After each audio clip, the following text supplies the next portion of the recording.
நண்பர்களே, இன்று மே மாதம் 4ஆம் திகதி லண்டனில் இப்பொழுது நேரம் இரவு 10:20. டொனால்ட் ட்ரம்ப் தொடர்ச்சியாக பிரச்சனைக்கு மேல் பிரச்சனையை உருவாக்கி கொண்டிருக்கின்றார். ஈரானுடன் யுத்த நிறுத்தம் தற்பொழுது இருக்கிறது. ட்ரம்ப் தான் அந்த யுத்த நிறுத்தத்தை அறிவித்தார். ஈரான் தற்காப்புக்காக தாக்குதல் செய்தது என்று ஈரான் குறிப்பிட்டது. அடுத்தது, இன்று யுஏஇ மீது ட்ரோன் தாக்குதலும் ஏவுகணை தாக்குதலும் நடத்தப்பட்டிருப்பதாக யுஏஇ துபாய் சொல்கிறது. ஹோர்முஸ் நீரிணையில் யுத்த கப்பல்கள் ஏனைய கப்பல்களுக்கு பாதுகாப்பாக வந்து ஹோர்முஸ் நீரிணையை ஈரானுடைய அந்த பிளாக்கேட்டை உடைப்பதற்காக முயற்சி செய்திருக்கின்றன. ஈரான் தாக்குதல் நடத்தி இருக்கிறது. இன்னும் ஒரு தென்கொரிய கப்பல் மீது தாக்குதல் நடத்தி அது எரிந்து கொண்டிருக்கிறது. இவ்வாறான பிரச்சனையை மீண்டும் மீண்டும் உருவாக்கி கொண்டிருக்கின்றார் ட்ரம்ப். ஆனால் அவரால் தொடர்ச்சியாக இதனை கொண்டு செலுத்த முடியாது என்பது தெளிவாக தெரிகிறது. தொடர்பான விவரங்களை நாம் இன்று முழுமையாக பார்ப்போம். பல செய்திகள் இருக்கின்றன. இந்த வீடியோவில் அந்த செய்திகளை நாம் பார்க்க இருக்கின்றோம். சப்ஸ்கிரைப் செய்யாத அன்பர்கள் சப்ஸ்கிரைப் செய்யுங்கோ, லைக் பட்டன் அழுத்துங்கோ, ஹை பட்டன் அழுத்துங்கோ, உடனடியாக உங்களுக்கு செய்திகள் வந்து சேரும். சரி, இனி நாம் விஷயத்துக்கு வருவோம். ஐக்கிய அரபு அமீரகத்தின் யுஏஇன் வான் பாதுகாப்பு அமைப்புகள் ஈரானிலிருந்து வந்த ஏவுகணைகளையும் ஆளில்லா தாக்குதல்களையும் இடைமறித்துள்ளதாக யுஏஇ சொல்கிறது. ஏன்? யுஏஇ இஸ்ரேலிடம் வான் பாதுகாப்பு அமைப்புகளை வாங்கி வைத்திருக்கிறது. எனவே அவை உடனடியாக வேலை செய்திருக்கின்றன என்று யுஏஇ சொல்கிறது. நாடு முழுவதிலும், அதாவது யுஏஇ முழுவதிலும் பாலிஸ்டிக் ஏவுகணைகள், குரூஸ் ஏவுகணைகள் மற்றும் ஆளில்லா விமானங்களை இடைமறித்து வருவதாக யுஏஇ பாதுகாப்பு அமைச்சகம் இன்று பிற்பகல் தெரிவித்திருந்தது. 3 ஏவுகணைகள் இடைமறிக்கப்பட்டதாகவும் 4வது ஏவுகணை கடலில் விழுந்ததாகவும் யுஏஇ தெரிவித்திருக்கிறது. இது ஒரு விஷயம். அடுத்தது, 2 வர்த்தக கப்பல்கள் ஹோர்முஸ் நீரிணையை கடந்ததாக அமெரிக்கா தெரிவித்திருக்கிறது, பெருமை பாராட்டுகிறது. ஆனால் ஈரான் புரட்சிகர காவல் படை அதனை நிராகரித்திருக்கிறது. அப்படி யாருமே போகவில்லை என்று தஸ்னீம் செய்தி நிறுவனம் வெளியிட்ட ஒரு அறிக்கையிலே எந்த ஒரு வர்த்தக கப்பல்களோ அல்லது எண்ணெய் கப்பல்களோ அந்த நீரிணையை கடக்கவில்லை என்று ஈரானின் புரட்சிகர காவல் படை கூறியிருக்கிறது. அமெரிக்க அதிகாரிகளின் குற்றச்சாட்டுகள் ஆதாரமற்றவை என்றும் முற்றிலும் பொய்யானவை என்றும் அந்த அறிக்கை சொல்கிறது. என்ன விஷயம் என்றா, அமெரிக்காவினுடைய பாதுகாப்போடு இந்த கப்பல்களை கொண்டு போவதற்கான ஒரு முயற்சியை செய்தார்கள். ஆனால் ஈரான் தாக்குதல் நடத்தி இருக்கிறது. அதற்கு பிறகு அமெரிக்க போர்க்கப்பல்கள் பின்வாங்கிவிட்டன என்று தகவல்கள் தெரிவிக்கின்றன. அடுத்தது, ஹோர்முஸ் நீரிணையில் தென்கொரிய கப்பல் தாக்கப்பட்ட சம்பவம் ஒரு பெரிய விஷயமாக தற்பொழுது பார்க்கப்படுகிறது. ஏன்னா அவர்கள் கடக்க வந்தார்கள். இவர்களோடு சேர்ந்து அமெரிக்க கடற்படையோடு சேர்ந்து கடக்க வந்த பொழுது தென்கொரிய கப்பலுக்கு அடித்திருக்கிறார்கள். அது முழுவதுமாக தீப்பற்றி எரிவதாக, சரக்கு கப்பல் தீப்பற்றி எரிவதாகவும் அதற்கான காரணம் விசாரிக்கப்படுவதாகவும் தென்கொரிய கப்பல் நிறுவனமான HMM செய்தி தொடர்பாளர் ராய்ட்டர்ஸ் செய்தி சேவையிடம் தெரிவித்திருக்கின்றார். தென்கொரியாவின் வெளியுறவு அமைச்சகமும் கப்பலில் வெடிப்பு மற்றும் தீ விபத்து ஏற்பட்டதாக அறிவித்திருக்கிறது. அதுல 24 பணியாளர்கள் இருந்ததாகவும் 18 பேர் வெளிநாட்டவர்கள் மற்றும் 6 பேர் தென்கொரியர்கள் என்றும் அவர்கள் தெரிவித்திருக்கின்றார்கள். ஏடி அட்னோக் எண்ணெய் கப்பல் மீதான ஈரானின் தாக்குதலை கட்டார் வெளியுறவு அமைச்சகம் கண்டித்திருக்கிறது என்றும் ஒரு தகவல் சொல்கிறது. இது சர்வதேச சட்ட விதிகள் மற்றும் கடல்வழி போக்குவரத்தின் சுதந்திரத்தின் அப்பட்டமான மீறல் மற்றும் ஐக்கிய நாடுகள் பாதுகாப்பு கவுன்சில் தீர்மானம் 2817 அப்பட்டமான மீறல் என்று கட்டார் சொல்கிறது. இப்ப என்ன பிரச்சனைன்னா, அங்கால அமெரிக்கா பிளாக் பண்ணி வச்சு கொண்டிருக்கிறது, இங்கால ஈரான் பிளாக் பண்ணி வச்சு கொண்டிருக்கிறது. ஈரானுடைய பிளாக்கேட்டை உடைத்தால் ஈரான் அடிக்கிறது. அதான் அங்க உள்ள வந்த விஷயம். ஹோர்முஸ் நீரிணையை ஒரு பேரம் பேசும் கருவியாக பயன்படுத்துவதை, ஈரான் பயன்படுத்துவதை மற்றும் அமெரிக்காவை பற்றி கட்டார் சொல்ல மாட்டாது. ஏன்னா கட்டார் அமெரிக்காவோட கூட்டாளி தானே.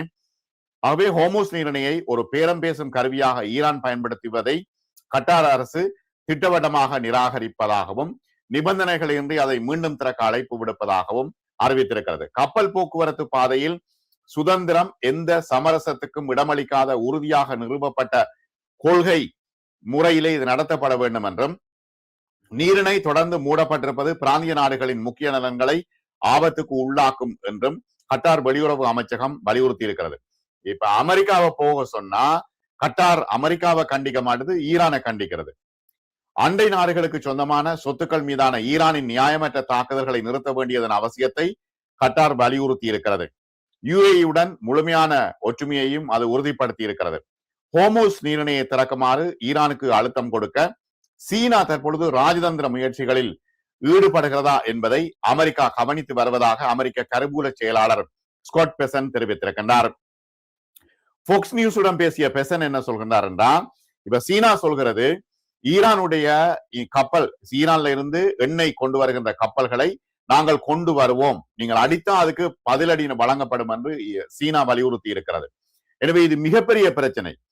அமெரிக்க ஈரான் பேச்சுவார்த்தைகளில் ஒரு முட்டுக்கட்டையாக இந்த விஷயம் மாறி இருக்கிறது.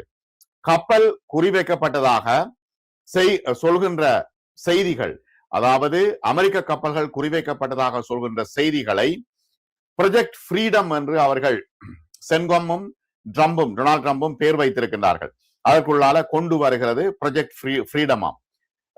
ஆகவே இந்த செய்திகளை சென்கோம் தற்பொழுது மறுத்திருக்கிறது. இந்த திட்டத்தின் நோக்கம் முழுமையான இராணுவ பாதுகாப்பு அணிவகுப்புகளை வழங்காமல் அதற்கு பதிலாக ஹோர்முஸ் நீரிணை வழியாக செல்வதற்கான ஒரு வழியை பற்றி கப்பல்களுக்கு ஆலோசனை வழங்குவதாகும் என்று சென்கோம் தற்பொழுது தெரிவித்திருக்கிறது. சென்கோம் என்ன சொல்லுது, நாங்கள் அதுக்குள்ள போகல, ஹோர்முஸுக்குள்ள போகல, ஈரானுக்கு பக்கத்துல போகல, ஆனா இவர்களுக்கு ஐடியா கொடுக்கிறார்களாம் எப்படி அதுல இந்த வெளியில வார என்று.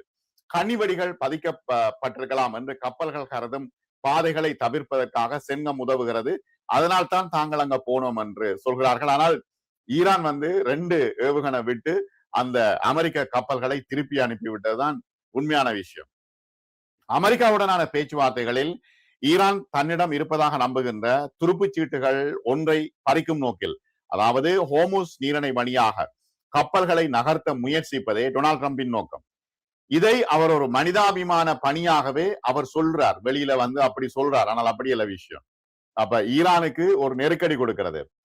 இப்ப டொனால்ட் ட்ரம்ப் இந்த நீரிணையை திறக்க விரும்புவது எண்ணெய் விலைகளுக்கு உதவக்கூடும். எனவே இந்த செயலை போலவே செய்திகளை பரப்புவதும் ட்ரம்பினுடைய ஒரு நோக்கமாக இருக்கிறது. நான் ஒரு நன்மையை தான் செய்ய போகின்றேன் என்று அவர் விட்டுட்டு வந்தாலே எல்லாம் சரியாயிடும்.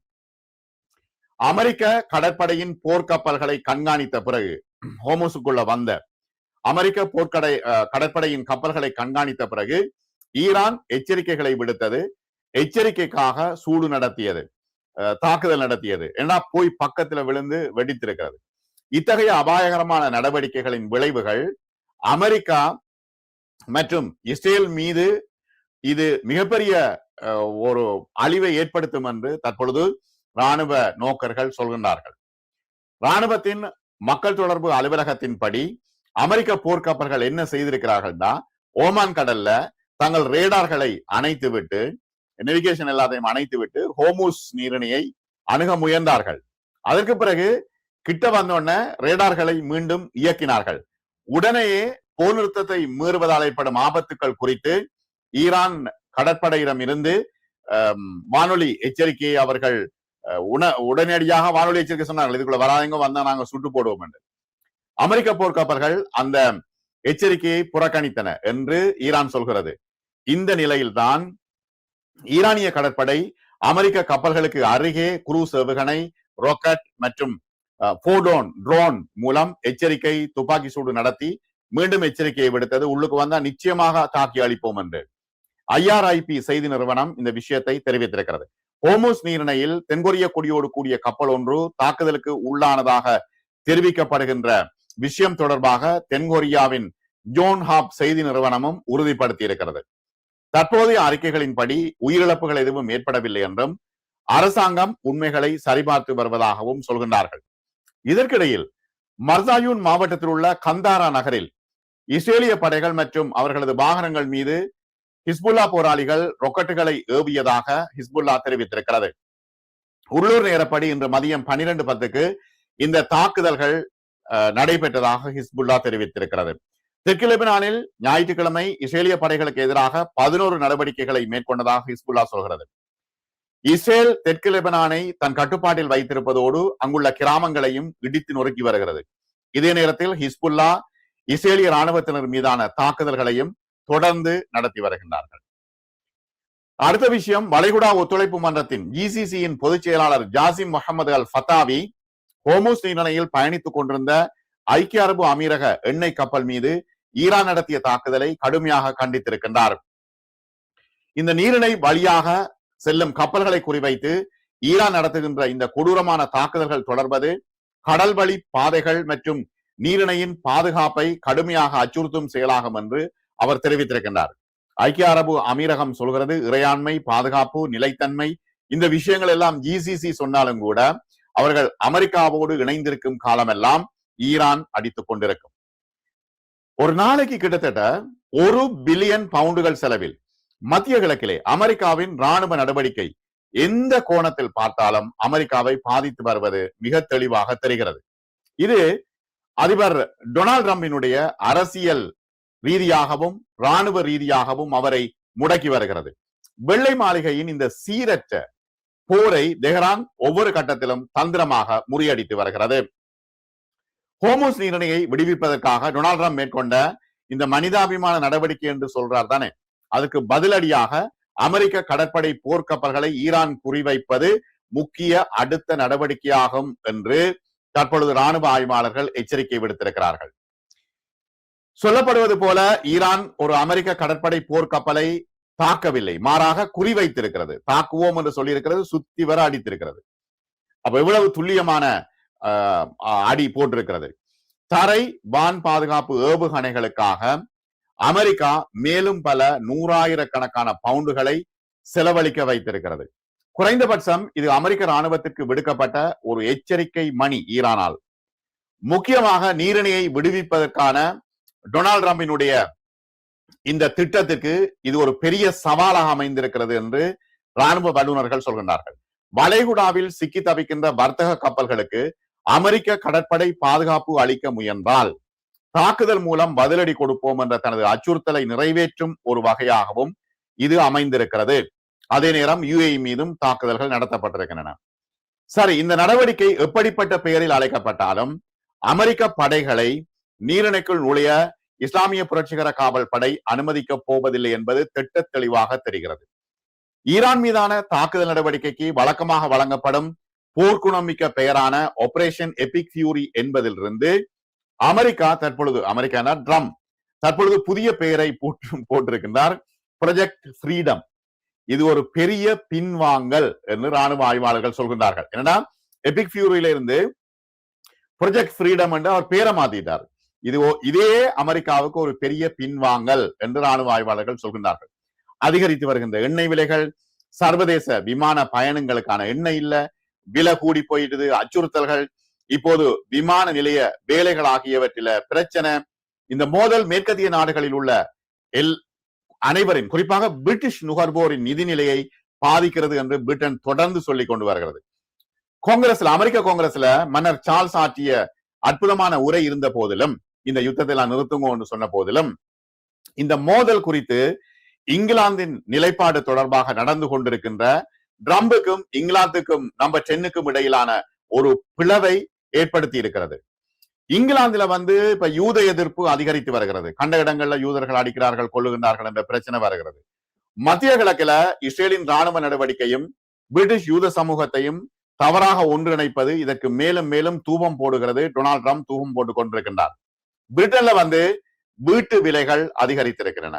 வாழ்க்கை செலவு நெருக்கடியின் ஆரம்பத்திலிருந்து நவம்பர் மாதத்துக்குள் உணவுப் பொருட்களின் விலைகள் 50% அதிகரிக்கும் என்று மதிப்பிடப்பட்டிருக்கிறது இங்கே பிரிட்டன்ல.